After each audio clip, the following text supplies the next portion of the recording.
नमस्कार, मैं हूं ए.के. अरुण और आप देख रहे हैं मेरा वीडियो देश का स्वास्थ्य मेरे साथ। दोस्तों, हर हफ्ते मैं अपने वीडियो के माध्यम से जन स्वास्थ्य के कई ऐसे मुद्दे जो आपके जीवन से जुड़े हैं, पूरे देश के लोगों के जीवन से जुड़े हैं, उस पर चर्चा करता हूं। मेरी कोशिश ये है कि जन स्वास्थ्य और आपके जीवन से जुड़े हर वो मुद्दे, हर वो विषय, हर वो बात आप तक पहुंच जाए जो आपके जीवन को प्रभावित करते हैं। और चूंकि मामला जन स्वास्थ्य का है, इसलिए मेरी कोशिश ये होती है कि ये अकेला किसी व्यक्ति के स्वास्थ्य का मामला नहीं है, ये पूरे देश, पूरी मानवता, सभी लोगों की सेहत से जुड़ी बात है।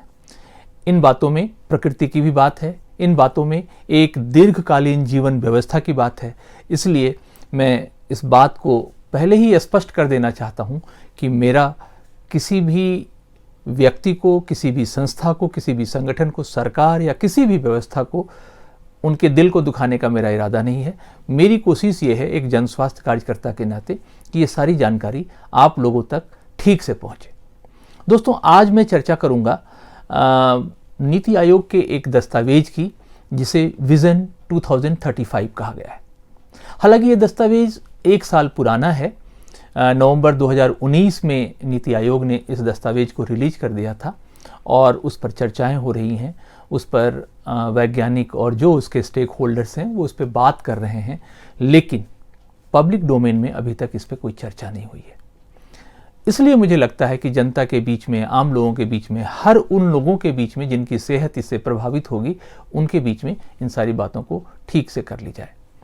हालांकि विस्तार से इस पर बातें मैं नहीं कर पाऊंगा, लेकिन जो इसके कुछ साइलेंट फीचर्स हैं, इसके जो उद्देश्य हैं, जिस मकसद से इस विजन डॉक्यूमेंट को लाया जा रहा है, उन सारी बातों पर मैं चाहूँगा कि आपका ध्यान आकृष्ट करूँ। दोस्तों, दरअसल एक ये श्वेत पत्र है। श्वेत पत्र का मतलब होता है एक सूचनात्मक दस्तावेज। आमतौर पर कोई भी संस्था, कोई भी संगठन, सरकार या कोई भी एजेंसी जब श्वेत पत्र जारी करती है तो उसके पीछे का उद्देश्य ये होता है कि वो हर उस बात का खुलासा करे जिस आधार पर या जिस विषय पर वो डॉक्यूमेंट लाया जा रहा है। जाहिर है ये भी एक श्वेत पत्र है और इसके पीछे सरकार का मकसद है कि कम से कम लोगों के बीच में ये बात चली जाए। लेकिन उन शब्दों के पीछे जो अर्थ छिपे हैं उसको समझना बहुत जरूरी है। भारत में जन स्वास्थ्य का सवाल कोई पहली बार नहीं उठाया जा रहा है। ये जो सवाल है, ये आज़ादी के 1-2 साल पहले से ये सवाल उठ रहे हैं। भोर समिति की सिफारिशों को अगर आप गौर करेंगे तो 1945 में ये समिति ने अपनी सिफारिश दी थी और उस सिफारिश के अनुसार भारत के हर गांव में, प्रखंड स्तर पर, गांव के स्तर पर स्वास्थ्य के ढांचे को तैयार करने की बात कही गई थी। उस भोर समिति की सिफारिश में साफ किया गया था कि गांव के स्तर पर प्राथमिक स्वास्थ्य केंद्र होंगे और अखिल भारतीय स्तर पर एक केंद्रीय चिकित्सा संस्थान होगा जो रिसर्च का भी काम करेगा और बड़े बड़े गंभीर रोगों पर उपचार करेगा, उसकी डॉक्टरों के प्रशिक्षण की व्यवस्था करेगा। यानी कि एक पिरामिड का स्ट्रक्चर था।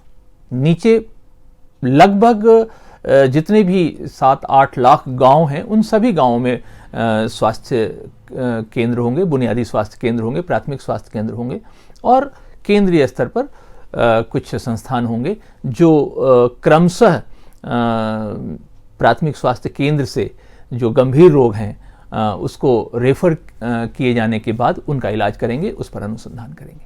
लेकिन दोस्तों, ऐसा कुछ हुआ नहीं। 75 साल हो गए आज़ादी को और 75 साल में हमने उस पिरामिड के स्ट्रक्चर को उल्टा बनाया। यानी कि नीचे के स्तर पर आप जाएंगे तो कोई भी विश्वसनीय स्वास्थ्य की संस्था गांव में उपलब्ध नहीं है। एक सामान्य व्यक्ति, अगर उसके जेब में कुछ रुपए हैं, कुछ पैसे हैं या नहीं भी हैं, तो अपनी ज़मीन जायदाद बेचकर, अपनी पत्नी के गहने बेचकर, अपने घर के बहुत ही कीमती संसाधनों को बेचकर वो शहर में आकर इलाज कराता है। उसका उद्देश्य होता है कि उसकी जान बच जाए। यानी कि प्राथमिक स्वास्थ्य केंद्र पर उसके जान की सुरक्षा की गारंटी उसको नहीं है।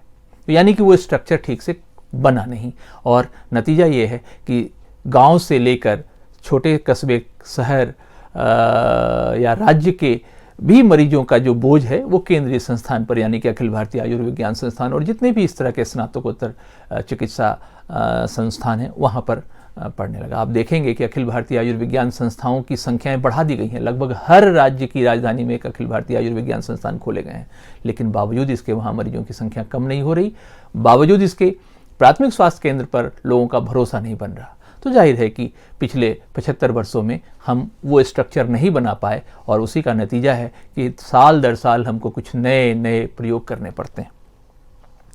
दरअसल विजन 2035 के रूप में जो नीति आयोग का दस्तावेज है, वो मेरी नज़र में, और ख़ास करके आप उसकी शब्दों पर गौर करेंगे तो वो एक निगरानी दस्तावेज है। आप समझें कि इसके पीछे कौन लोग हैं, इस विज़न डॉक्यूमेंट को बनाने के पीछे कौन लोग हैं। इसमें यूनिवर्सिटी ऑफ मैनीरोबा कनाडा के वैज्ञानिक हैं, जाहिर है कि वो उनकी मुख्य भूमिका है। नीति आयोग ने अपने उस विज़न डॉक्यूमेंट में स्वीकार भी किया है, उनको एक्नॉलेज भी किया है। विश्व स्वास्थ्य संगठन के लोग हैं, विश्व बैंक के लोग हैं, विश्व व्यापार संगठन के लोग हैं, और भी दूसरी जो एजेंसियां हैं उनके भी लोग हैं। यानी कि कुल मिलाकर एक अंतर्राष्ट्रीय स्तर पर जो चिकित्सा सेवा या स्वास्थ्य सेवा के निजीकरण की प्रक्रिया चल रही है, उस प्रक्रिया को तेजी से आगे बढ़ाने के लिए ये विज़न डॉक्यूमेंट अपनी सिफारिशें कर रहा है। इसमें बहुत साफ साफ तौर पर ये बातें, आप अगर इसको ठीक से पढ़ेंगे तो आपको दिखेंगी। इस पूरी व्यवस्था में, यानी कि आयोग ने जो ये एक विजन डॉक्यूमेंट बनाया है, उसको उसमें तीन लेयर हैं, यानी कि इसमें प्राथमिक, द्वितीय और तृतीय स्तर की व्यवस्था है। और इसका उद्देश्य ये है कि हिंदुस्तान के हर नागरिक का एक व्यक्तिगत इलेक्ट्रॉनिक स्वास्थ्य प्रोफाइल तैयार किया जाए, यानी कि उसका एक डेटा, उसके स्वास्थ्य से जुड़े सारे डेटा को एक डिजिटल डिवाइस में रखा जाए और फिर उसका उपयोग जन स्वास्थ्य की निगरानी के रूप में किया जाए। इसमें देखिए एक शब्द है जिसको बोलते हैं हम लोग हेल्थ सर्विलांस। तो सर्विलांस का मतलब होता है कि आप पर पहरेदारी होगी, आप पर नज़र रखी जाएगी, आपको ऑब्जर्व किया जाएगा और इस डेटा का इसमें इस्तेमाल होगा। ये इस विजन डॉक्यूमेंट में बहुत साफ साफ कहा गया है। यहाँ मैं ये रेखांकित करना चाहता हूँ कि भारत का संविधान, उसका आर्टिकल 21 है, वो हर व्यक्ति को जीवन का अधिकार देता है, दैहिक स्वतंत्रता का अधिकार देता है, प्राइवेसी का अधिकार देता है। तो वो सारी चीज़ें प्रभावित होंगी, ये मेरी आशंका है और जो मैं अपने इस वीडियो के माध्यम से आप तक पहुँचाना चाहता हूँ। दोस्तों, नीति आयोग के इस श्वेत पत्र में जो खास बातें हैं उसमें ये लिखा गया है कि इसमें गैर संचारी रोगों की पहचान, नियंत्रण और उसके रोकथाम से संबंधित सारे प्रयासों को मजबूती मिलेगी। स्वास्थ्य सेवाओं पर होने वाले आम लोगों के, उसके परिवारों के खर्च को कम किया जा सकेगा, ये तो उसमें लिखा गया है। लेकिन ये जो है एक यूनिफाइड IDSP इसको कहा जाता है, यूनिफाइड रोग निगरानी कार्यक्रम होगा। यानी कि मंशा तो ये है कि जितने भी ग्लोबल लेवल पे जो महामारियां आएंगी या जो भी रोग होंगे, चाहे वो संचारी रोग हो या गैर संचारी रोग हो, कम्युनिकेबल हो या नॉन कम्युनिकेबल हो, उस पर नज़र रखी जाएगी। लेकिन उसके साथ साथ जो व्यक्तिगत डेटा है हर व्यक्ति का, उसका जेनेटिक डेटा होगा, उसका मेंटल हेल्थ का डेटा होगा, उसके फिजिकल हेल्थ का डेटा होगा, उसके रोगों का पूरा इतिहास उस डेटा में होगा और वो डेटा एक कंपनी के पास होगा। जाहिर है कि निजीकरण की बात है और इस निजीकरण में सारी चीज़ें सरकार कुछ कंपनियों को, कुछ एजेंसियों को उसको जिम्मेवारी दे रही है। तो उस डेटा का क्या इस्तेमाल होगा, उसके आगे क्या दुष्परिणाम होंगे, इसके बारे में मैं कल्पना कर सकता हूं। मैं आपको अभी फिलहाल तो नहीं बता सकता, लेकिन निश्चित रूप से इससे व्यक्ति के जीवन की प्राइवेसी, उसकी जो निजता है, वो प्रभावित होगी। यह दस्तावेज राष्ट्रीय स्वास्थ्य नीति 2017 तथा नेशनल डिजिटल हेल्थ ब्लूप्रिंट, जिसको NDHB कहते हैं, जो कि व्यक्तिगत सूचना आधारित एक व्यक्तिगत सेंट्रलाइज इंफॉर्मेशन को एक जगह करने की एक अवधारणा पर आधारित है। तो ये सारी चीज़ें, इसमें एक चीज़ और मैं बताना चाहता हूँ। भारत सरकार ने जो राष्ट्रीय स्वास्थ्य नीति 2017 की जो बात की है, उसमें क्लिनिकल इस्टेब्लिशमेंट एक्ट 2010 को भी आप जोड़ लें। ये जो क्लिनिकल एस्टेब्लिशमेंट एक्ट है, इसको बहुत सारे चिकित्सकों का समूह विरोध कर रहा है, क्योंकि उसमें बहुत सारी बाध्यताएं हैं, बहुत सारे ऐसे प्रावधान हैं जो चिकित्सक को मरीज के इलाज में इन्वॉल्व होने से कई जगह रोकते हैं, या इस कानून का अगर आप उसकी तफसील करें तो बहुत सारे चिकित्सक मरीजों से खुलकर उनका इलाज नहीं कर पाएंगे, उन पर बहुत सारी बाध्यकारी उसकी शर्तें हैं, इसीलिए इसके चिकित्सकों के द्वारा भी इसका विरोध हो रहा है।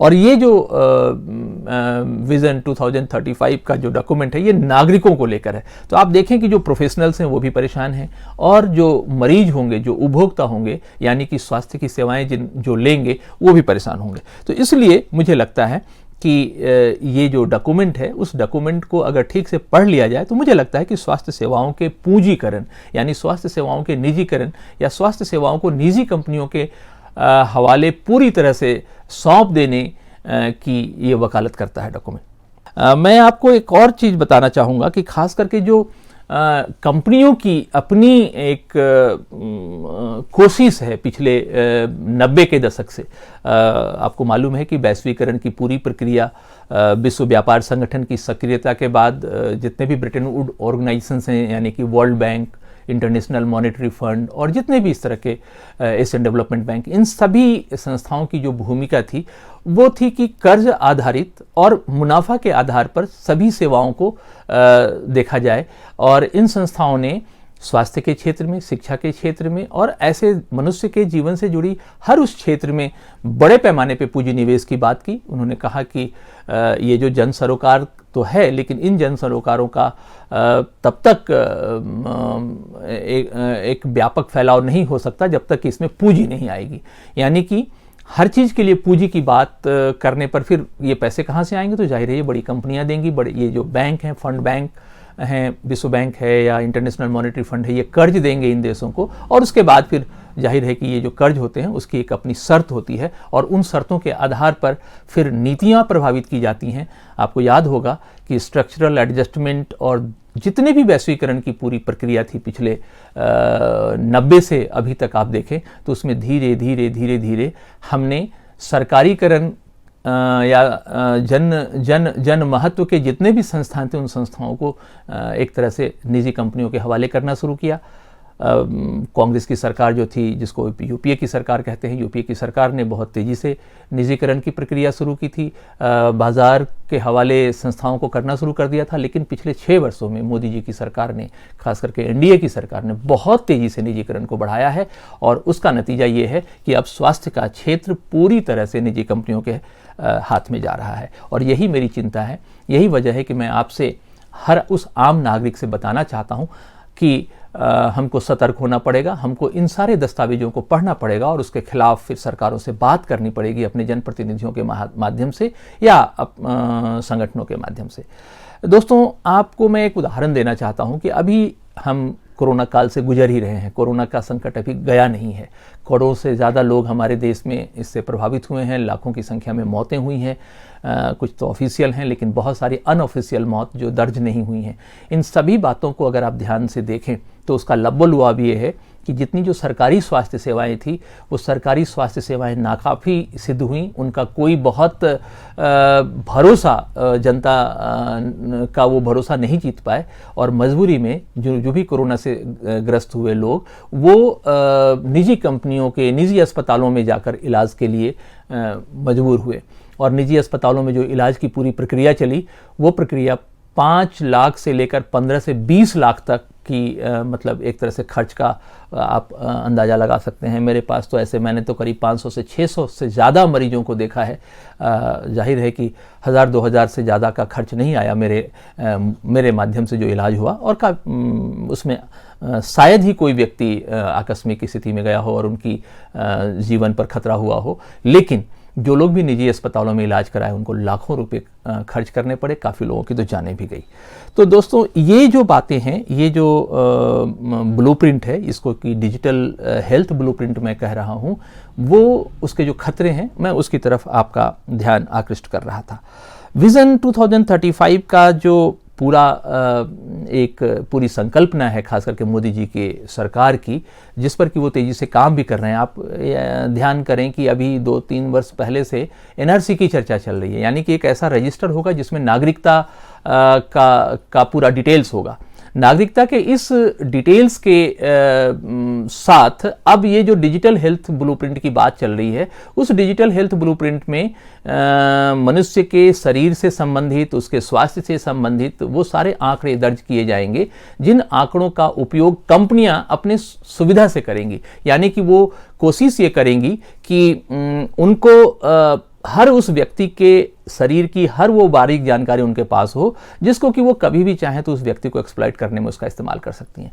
तो ये इस विजन डॉक्यूमेंट से जुड़ी जो बातें हैं वो मैं आपके सामने रखना चाह रहा था।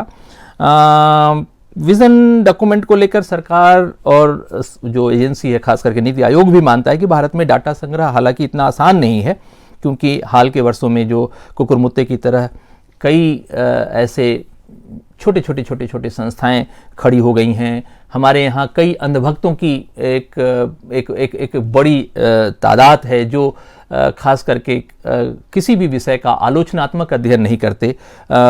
उनको अगर ये सारी बातें बताई भी जाए तो शायद उनको लगेगा कि हम सरकार के खिलाफ बात कर रहे हैं, इसीलिए वो उसको मानेंगे भी नहीं।